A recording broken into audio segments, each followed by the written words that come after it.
अस्सलाम वालेकुम। Welcome to इमराद। Recently एक ख़बर इमर्ज हो रही है चम सेक्टर से, जो कि आज़ाद कश्मीर का ही एक एलओसी के करीब बहुत ही ज़्यादा अहम और स्ट्रेटिजिक सेक्टर है। यहाँ एक ड्रोन का मलबा देखा गया है और ultimately Azad Jammu and Kashmir की एक मीडिया एजेंसी ने इस पर आर्टिकल लिखा है और इसके बारे में ये रिपोर्ट किया कि ये इंडियन मिलिट्री का एक ड्रोन था जो चम सेक्टर पर पाकिस्तानी एयर डिफेंस सिस्टम ने शॉट डाउन कर दिया है। और ये वाक़या 31 अगस्त की दोपहर को पेश आया। ये ड्रोन किस किस्म का ड्रोन था, क्योंकि ये नॉर्मल क्वाडकॉप्टर नहीं लग रहा, एक प्रॉपर ड्रोन सिस्टम लग रहा है। और पाकिस्तान ने किस एयर डिफेंस सिस्टम का यूज़ करते हुए इसे डिस्ट्रॉय किया, इनकी डिटेल्स पर बात करेंगे। और दूसरा, इंडिया की स्ट्रेटजी पर, जो कि पाकिस्तान के लिए भी बहुत ज़्यादा अहम हो सकती है और पाकिस्तान को भी इस तरफ तवज्जो देने की ज़रूरत है। दोस्तों, कुछ दिन पहले एक खबर इंडियन साइड पर, ये इंडियन मीडिया पर बहुत ज़्यादा वायरल हुई कि एक पाकिस्तानी ड्रोन ने इंडियन एरिया को इन्वेड किया। वो इंडियन ऑक्युपाइड कश्मीर के ऊपर उड़ता रहा काफ़ी देर तक। इंडियन बीएसएफ ने उसको इंगेज करने की कोशिश की लेकिन नाकाम रहे। अल्टीमेटली पाकिस्तानी ड्रोन वापस अपनी हदूद में चला गया, जबकि इस पूरे मामले को लेकर पाकिस्तानी साइड पर खामोशी दिखी। अब उसके बाद एक इंडियन ड्रोन ने पाकिस्तानी बॉर्डर को वायलेट करने की कोशिश की, जिसको पाकिस्तान की तरफ से शॉट डाउन कर दिया गया है। यहाँ इसके कुछ मलबे वगैरह के टुकड़े पड़े हुए नजर आ रहे हैं, जो कि इस चीज़ को वाजे कर रहे हैं कि ये एक फिक्स विंग यूएवी सिस्टम जैसा कुछ लग रहा है, ना कि क्वाडकॉप्टर जैसा। और इसकी कलर स्कीम देखने से पता लग रहा है कि ये बंशी ड्रोन है। बेसिकली यूके की क्वांटिक कंपनी की तरफ से तैयार करदा fast twin engine target drone है, जिसको एरियल टारगेटिंग के लिए यूज़ किया जाता है।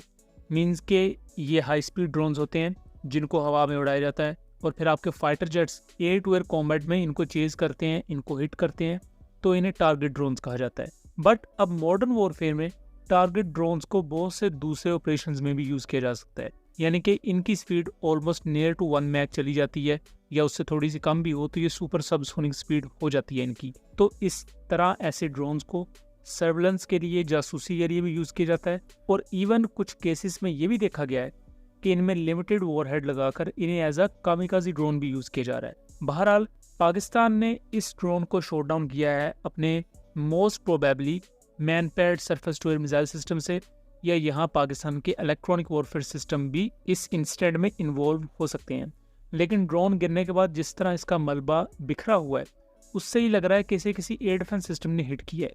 Pakistan multiple short to medium range air defence systems को यूज़ करता है, बट ऐसे छोटे ड्रोन्स को टारगेट करने के लिए पाकिस्तान के मैन पैड्स जैसा कि अंजा जैसे surface to air missile system, जिनको पाकिस्तान खुद तैयार करता है, वो भी मोर देन इनफ है।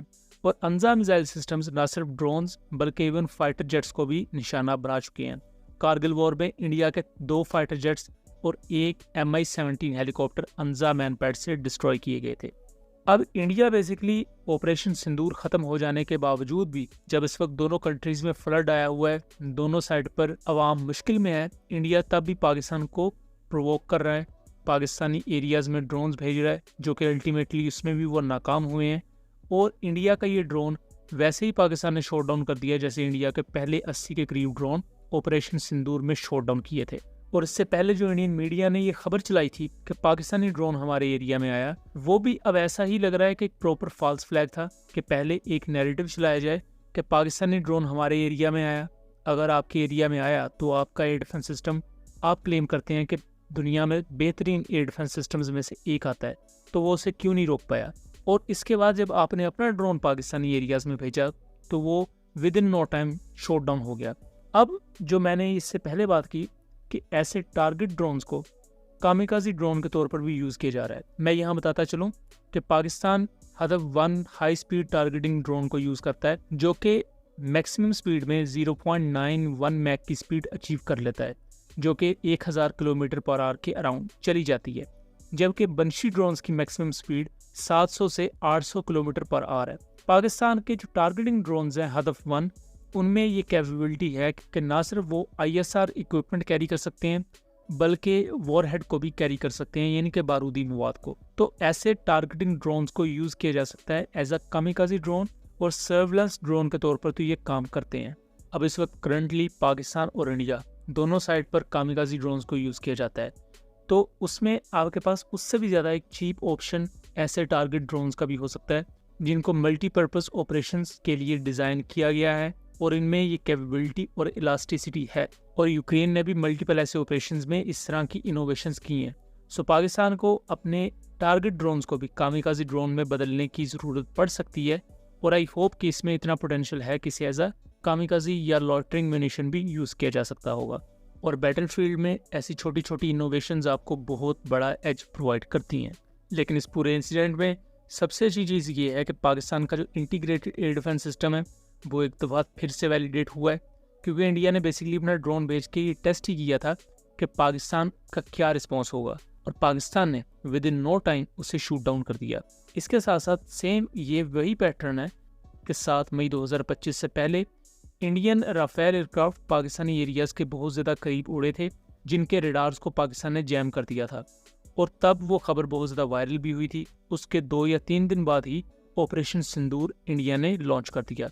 उस पूरे इंसिडेंट पर हमने वीडियो बनाई हुई है, लिंक उसका मैं डिस्क्रिप्शन में दे दूंगा, उस वीडियो को ज़रूर चेकआउट कर लीजिएगा। सो दोस्तों, ये था एक एनालिसिस। उम्मीद करता हूँ चीज़ें क्लियर रही होंगी। वीडियो पसंद आई हो तो इसे ज़्यादा से ज़्यादा शेयर कीजिएगा, ताकि इस तरह की मज़ीद इन्फॉर्मेटिव वीडियोस हम आपके लिए लेकर आ सकें। मिलेंगे अगली वीडियो में, तब तक के लिए अल्लाह हाफिज़।